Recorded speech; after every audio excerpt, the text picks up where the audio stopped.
Paris, 18 juin 1980. La presse annonce l'assassinat d'un savant atomiste égyptien.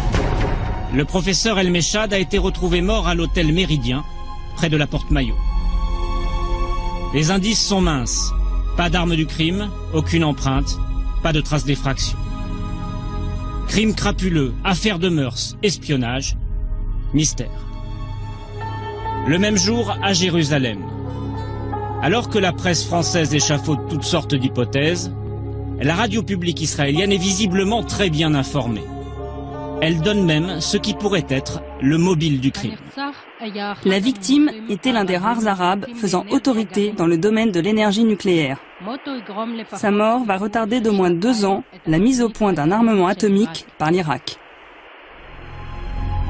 Israël a-t-il demandé au Mossad, son service secret, d'abattre en plein Paris cet homme clé du programme nucléaire irakien? Les agents israéliens ont-ils opéré sur le sol français en toute impunité? Pour la première fois, des témoins de cette affaire parlent. Révélation sur cette guerre de l'ombre menée par l'un des services de renseignement les plus redoutés du monde.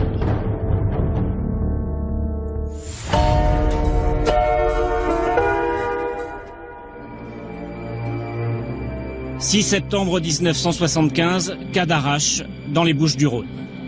Saddam Hussein visite les installations du commissariat à l'énergie atomique. À ses côtés, le Premier ministre, Jacques Chirac. Le leader irakien rêve d'un réacteur nucléaire qui pourrait faire de lui le nouvel homme fort du monde arabe. La France, qui a besoin de pétrole, lui donne satisfaction. De retour à Paris, le chef du gouvernement annonce officiellement que la coopération nucléaire entre la France et l'Irak est lancée. Eh bien, l'accord de coopération nucléaire est au point, nous l'avons même complètement arrêté. Vous savez que conformément à la procédure communautaire, nous devons le transmettre à la communauté, ce qui va être fait immédiatement, et ce n'est qu'au vu des observations éventuelles de la communauté que cet accord sera signé dans 1 mois. Combien de centrales sont en jeu? Le sujet est sensible et la confidentialité de mise. Voici ce que la France vend à l'Irak pour 1,2 milliard de francs. Osirak est la copie conforme du réacteur nucléaire français Osiris. Sur le papier, c'est un réacteur de recherche qui ne peut pas être utilisé pour fabriquer une bombe atomique. Reçu à l'Élysée, Saddam Hussein assure au président français qu'il n'a pas l'intention de détourner ce matériel à des fins militaires. Mais le jour même de sa rencontre avec Valéry Giscard d'Estaing, le leader irakien dévoile son véritable objectif dans un entretien à ce journal libanais. L'accord avec la France est le premier pas vers la fabrication de l'arme atomique arabe. À 3500 km de Paris, Menahem Begin, le premier ministre israélien, sonne l'alarme. Leader de la droite dure, il est déterminé à défendre coûte que coûte la sécurité de l'État juif, entouré de pays arabes hostiles.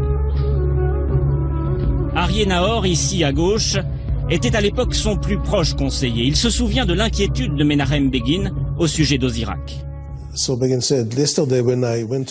nous a dit: hier, quand je suis rentré chez moi, j'ai vu des enfants jouer dans le jardin. Et je me suis dit à moi-même, nous ne devrons jamais permettre à ce salaud d'infliger à ces enfants qui vivent ici ce que d'autres enfants juifs, d'autres petits Shlomo et Sarah ont vécu là-bas. Il voulait dire en Europe, pendant l'Holocauste. C'est ainsi qu'il a élaboré sa doctrine nucléaire. Selon cette doctrine, l'État hébreu ne laissera jamais aucun pays ennemi, ceux qui ont juré de détruire Israël, produire ou utiliser des installations nucléaires. À l'ambassade d'Israël à Paris, les diplomates s'activent. Ils s'efforcent de convaincre les Français de renoncer au projet Osirak, qu'ils ont rebaptisé Chirac. Mais ces efforts diplomatiques n'aboutissent pas. Il faut trouver un autre moyen de contrer les ambitions nucléaires de Saddam Hussein. C'est alors que le Mossad entre en action.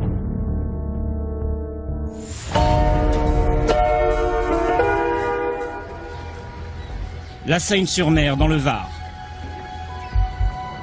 C'est dans cette société que sont entreposées les pièces maîtresses du réacteur de Saddam Hussein. Objectif du Mossad, détruire ce matériel nucléaire avant son départ pour l'Irak. Début 1979, un agent du Mossad loue un appartement dans cette résidence luxueuse.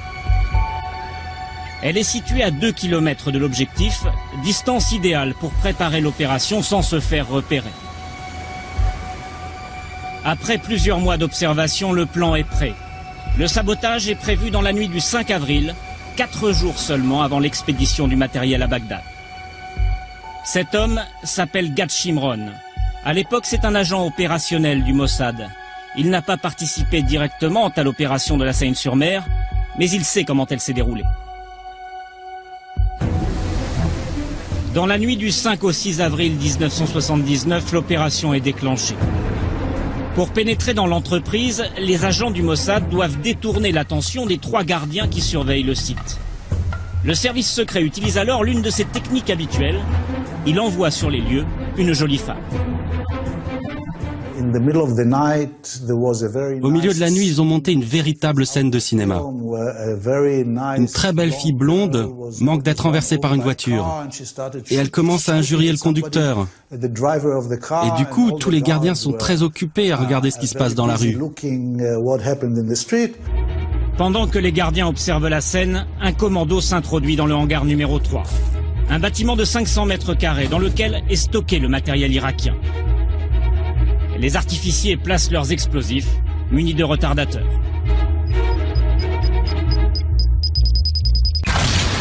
Ce sont 3 charges de plastique qui, en explosant cette nuit dans une des annexes des constructions navales et industrielles de la Méditerranée et de la Seine, ont détruit un lot très important d'éléments destinés à l'industrie nucléaire. Il y avait un bloc destiné à recevoir des piles atomiques et 2 réacteurs expérimentaux pour l'Irak. Pour ne pas être accusé, le Mossad doit maintenant brouiller les pistes. À 13h, coup de téléphone au journal Le Monde. Le sabotage est revendiqué par une organisation écologiste dont personne n'a jamais entendu parler. Je pense que d'une certaine manière, ça montre l'esprit créatif du Mossad. Ils ont imaginé cette revendication anonyme d'une organisation écologiste qui dit « Nous avons fait sauter le cœur du réacteur car nous sommes contre le nucléaire ». Et croyez-moi, en 79, c'était très vraisemblable.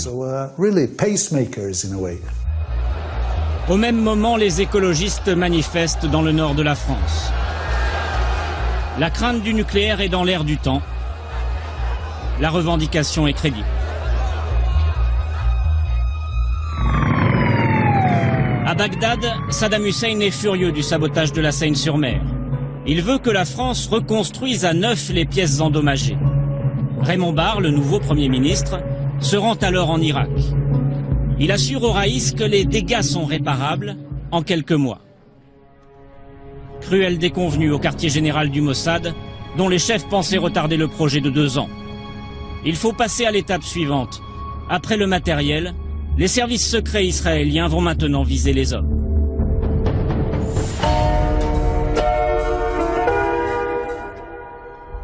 Le professeur El Meshad, 47 ans, est l'un des hauts responsables du programme nucléaire irakien. Le savant atomiste est venu à Paris pour s'assurer que la France livrera bien à l'Irak de l'uranium enrichi, indispensable à la fabrication d'une bombe atomique. Le 14 juin 1980, la police le retrouve mort, assassiné, dans sa chambre de l'hôtel Méridien. L'assassinat est lié au nucléaire, l'affaire est sensible. Elle est confiée à cet homme, Jean Baklouti. Grand spécialiste du contre-espionnage, il est numéro 2 de la direction de la surveillance du territoire. C'est aujourd'hui la première fois qu'il s'exprime sur ce dossier. À l'époque, Jean Baklouti fait tout de suite le rapprochement entre le meurtre d'El Meshad et le sabotage de la Seine-sur-Mer, car il n'a jamais cru à la revendication écologiste. C'était bidon, hein. Ne nous faisons aucune illusion. L'explosion est due effectivement au service secret d'Israël. Ça c'est sûr. Oui, c'est sûr. Ne serait-ce que par les explosifs utilisés d'ailleurs. Ces explosifs utilisés étaient des explosifs d'une certaine nature qu'on ne trouve pas ici. Là, on se rend compte que ça ne peut pas être du travail fait par des amateurs.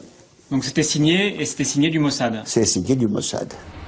Persuadé que le Mossad est également responsable de l'assassinat d'El-Meshad, Jean Baklouti enquête dans l'hôtel.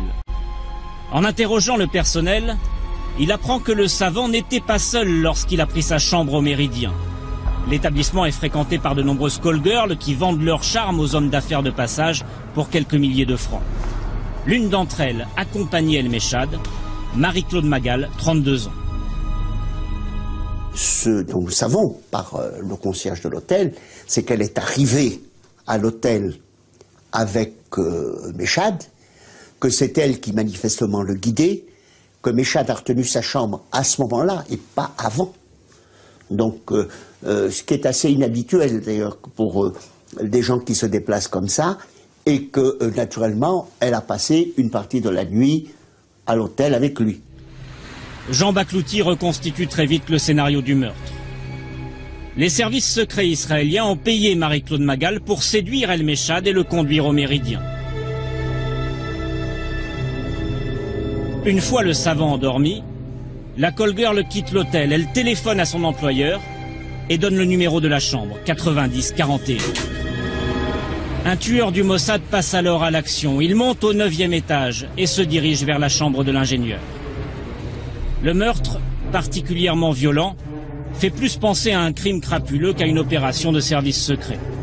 Mais quand les circonstances l'exigent, le Mossad n'hésite pas à utiliser des armes blanches. Ils ont voulu que ça se passe le plus discrètement possible. Donc le meilleur moyen de tuer quelqu'un dans un hôtel où il y a des va et des viens, c'est de l'égorger. Dans les semaines qui suivent l'assassinat, Marie-Claude Magal est introuvable. Jean Baklouti enquête alors auprès des proches de la jeune femme et leur montre des photos de plusieurs agents du Mossad. Coup de chance, l'un d'entre eux a été vu en compagnie de la jeune femme. La DST identifie ainsi l'homme qui a recruté la call-girl et assassiné El-Meshad. Nous avons identifié physiquement le gars qui l'a fait. Nous savons quel est le gars. Et si vous le connaissiez, si vous le voyez, vous seriez convaincu qu'il est capable de faire ce genre de choses. Pourquoi? Physiquement, c'est une brute, c'est un bonhomme capable de tout faire et convaincu de toute façon qu'il faut défendre Israël à tout prix, il aurait été capable de tout faire par patriotisme. C'est un agent du Mossad, hein? Ah, c'est un agent du Mossad. Cet homme du Mossad, la DST le connaît sous le nom de Krif. C'est l'un des agents qui opère depuis l'ambassade d'Israël à Paris. Mais pour prouver que Krif est bien le coupable, Jean Baklouti doit interroger Marie-Claude Magal. Si la call-girl confirme que l'agent du Mossad est bien son employeur, l'enquête sera bouclée. 3 semaines après l'assassinat, la police finit par retrouver la jeune femme, réfugiée chez ses parents à La Rochelle, et la convoque au quai des Orfèvres. 12 juillet 1980, boulevard Saint-Germain, 2h30 du matin. Dans quelques heures, Marie-Claude Magal doit se rendre chez la police. Une dispute éclate entre la call-girl et un homme qui sort de ce café. L'homme pousse violemment la jeune femme sur la chaussée. Une voiture passe. Le témoin clé du meurtre d'El-Meshad trouve la mort dans ce qui ressemble à un banal accident de la circulation. À partir d'un moment où ils ont su qu'on était en train de remonter la filière, il fallait se débarrasser de la bonne femme. Hein. C'est le témoin gênant, ça, vous savez. Le témoin gênant, on s'en débarrasse comme on peut. Elle a été poussée sous une voiture boulevard Saint-Germain et elle a été tuée. Poussée par qui? Par un tiers qu'on n'a pas identifié. Hein. On a identifié le gars qui l'a écrasé, sur lequel on a eu beaucoup de soupçons, sans pouvoir l'établir, parce qu'on a pensé que c'était une opération montée, mais nous n'avons pas pu l'établir. Sans le témoignage de Marie-Claude Magal, la DST ne peut pas prouver l'implication du Mossad dans le meurtre d'El-Meshad. Difficile alors pour les pouvoirs publics français d'engager une procédure judiciaire ou de protester officiellement auprès d'Israël. Jean-François Poncet est alors ministre des Affaires étrangères. Je ne crois pas me souvenir qu'on ait pu identifier les services israéliens. Il y avait une forte suspicion. Mais il y avait une suspicion, voilà. Et justement, quelle est à ce moment-là la position de la France? Est-ce que c'est de dire il faut tout faire pour empêcher que des actions telles que celle-ci se mènent sur notre sol? Ou est-ce qu'on laisse faire en se disant... On ne peut pas, sur une suspicion, bâtir une politique. Après l'assassinat d'El-Meshad, les ingénieurs irakiens en visite au CEA craignent pour leur vie. Ils sont protégés en permanence par des policiers de leur pays qui se font passer pour des stagiaires en formation. Gérard Bontron était à l'époque le directeur du projet aux Irak. Il a bien connu un autre savant travaillant pour l'Irak, Abdul Rassoul, qui est mort dans des circonstances troublantes. Après avoir partagé un repas avec Abdul Rassoul et une dizaine de collègues français, Gérard Bontron apprend que l'ingénieur irakien est tombé subitement malade. Il envoie son adjoint aux nouvelles. Mon adjoint, le docteur Graff, là, est allé le voir. Il m'a dit, quand il est revenu, il m'a dit, écoutez, je suis très impressionné. Il est gonflé, il a une peau qui est devenue grise comme celle d'un éléphant. Il parle à peine. Et on m'a dit qu'on ne savait pas ce qu'il avait. Et il a été envoyé au Val-de-Grâce, où il est décédé quelques jours après son admission, pour choc médicamenteux, d'après les médecins du Val-de-Grâce. Et d'après les Irakiens ? Les Irakiens, eux, ont tout de suite imaginé et affirmé qu'il s'agissait d'empoisonnement et qu'ils avaient analysé ses viscères au retour du corps, ce qui les avait confirmés dans cette opinion. Un second collègue irakien qui disparaît brutalement, Gérard Bontron et les ingénieurs français qui travaillent sur le projet sont sous le choc. Ils commencent à prendre peur. Sont-ils, eux aussi, dans la ligne de mire du Mossad ?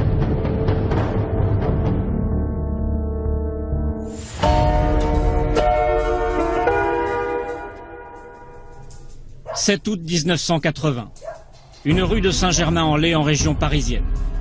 Un mois et demi après l'assassinat d'El-Meshad, une bombe explose devant un pavillon. Comme le prouve un coup de téléphone de revendication, la personne visée est Jean-Jacques Graff, l'un des responsables du projet aux Irak. Mais les artificiers se sont trompés de cible. Le propriétaire du pavillon s'appelle bien Jean-Jacques Graff, mais il est libraire, sa femme esthéticienne, et ils ne connaissent rien à la fission nucléaire. L'erreur est grossière, mais le message est bien reçu. D'autant que la guerre psychologique ne s'arrête pas là. Après cette explosion, une cinquantaine de lettres de menaces est adressée aux ingénieurs français. Parmi les destinataires, Gérard Bontron, le directeur du projet. J'avais déjà reçu 2 lettres au moins à mon bureau de Serbag. J'avais reçu aussi une lettre personnelle de menace à mon domicile. La lettre reçue par les ingénieurs français est explicite. Nous apprenons que vous vous apprêtez à repartir pour l'Irak pour suivre les travaux de construction de la bombe atomique au service de l'infidèle sanguinaire Saddam Hussein.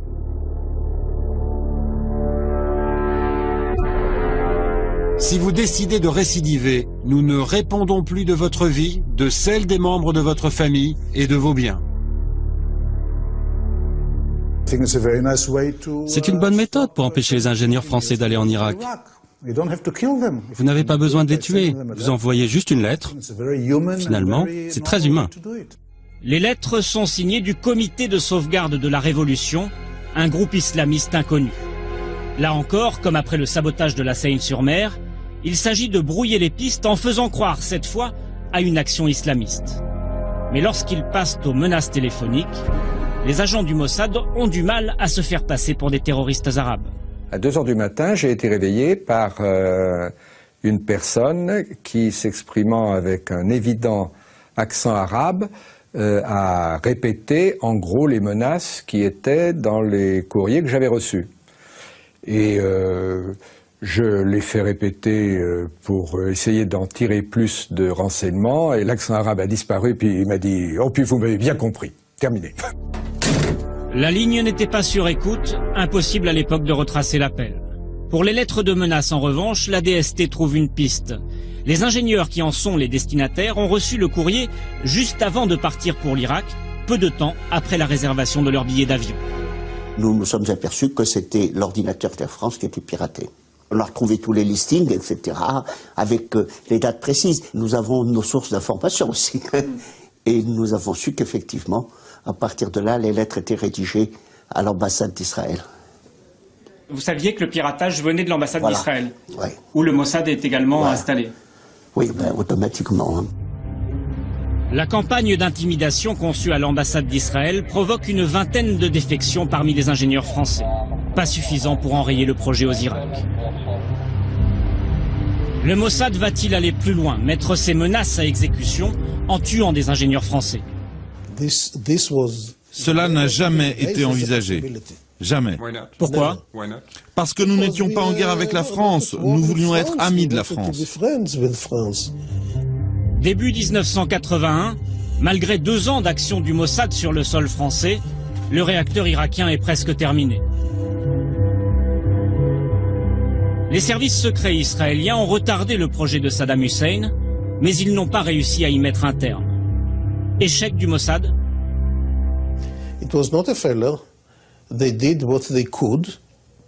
Ce n'était pas un échec. Ils ont tenté tout ce qu'ils pouvaient.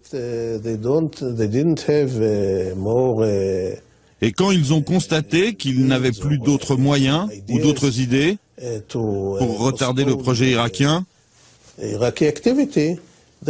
ils en ont informé le Premier ministre. À ce moment-là, Menachem Begin nous a dit « Le Mossad a fait ce qu'il a pu. Il faut maintenant employer d'autres moyens, une autre stratégie. » Une autre stratégie. Menachem Begin décide que c'est maintenant à l'armée israélienne de prendre la relève du Mossad. Le 7 juin 1981, il lance un raid aérien sur Osirak. Nous sommes à bord de l'un des 14 chasseurs bombardiers qui se dirigent vers le réacteur irakien, à 1000 km de Jérusalem. Le pilote informe ses supérieurs de sa progression.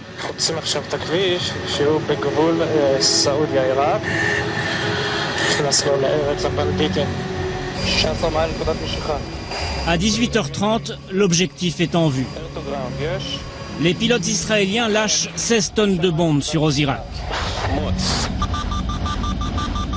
L'opération dure seulement 2 minutes.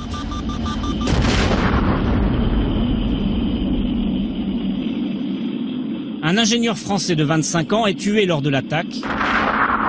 Le réacteur nucléaire fourni par la France à l'Irak ne sera jamais reconstruit.